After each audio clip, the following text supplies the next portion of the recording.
Hello friends, কেমন আছো তোমরা সবাই? আশা করছি ভালোই আছো। চঞ্চলা মজুমদার কুকিং ব্লগে তোমাদেরকে স্বাগত।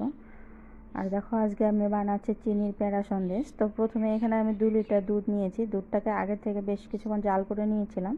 তো আরও সুন্দর করে জাল করব। জাল করতে করতে দুধটা একদম শুকনো করে নেব।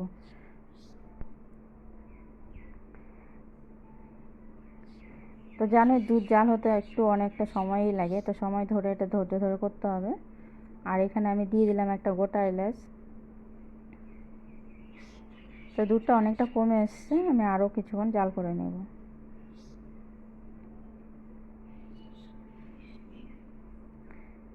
দুধটা জাল করতে করতে বেশ অনেকটাই ঘন হয়ে এসছে। এখন এর মধ্যে দিয়ে দিলাম চিনি।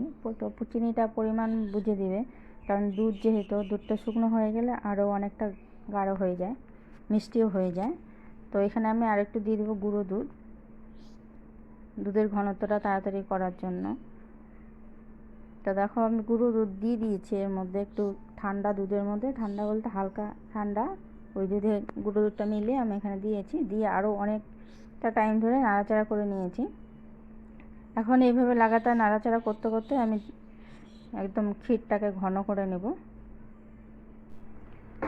তো দেখো, লাগাতার নাড়াচাড়া করতেছি, কেন না তো এটার নিচে তলাতে লেগে যাবে। তো এইভাবে নাড়াচাড়া করতে করতে এই সময় হিটটা একটু কম আছে, কারণ চারদিকটা দেখো অনেকটাই লেগে লেগে যাচ্ছে। তো একদম শুকনো শুকনো করে নিচ্ছি।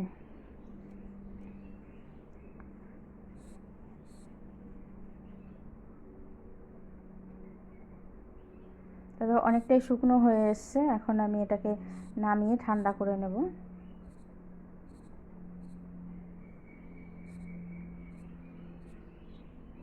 এর মধ্যে আমি 2 চামচ ঘি দিয়েছিলাম। তো ঘি দেওয়াতে এর ফ্লেভারটা সুন্দর হয়।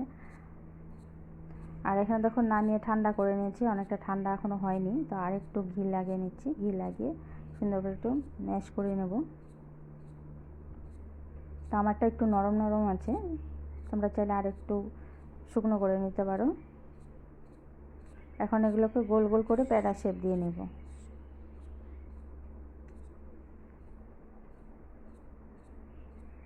এইভাবে গোল গোল করে হাতে একটা আঙুল দিয়ে চাপ দিয়ে মাঝখানটা একটু ডাউন করে দিচ্ছি। একইভাবে আমি সবগুলোকে প্যাড়া তৈরি করে নেব। তৈরি করে ফ্রিজে রেখে দেবো 2 ঘন্টার জন্য।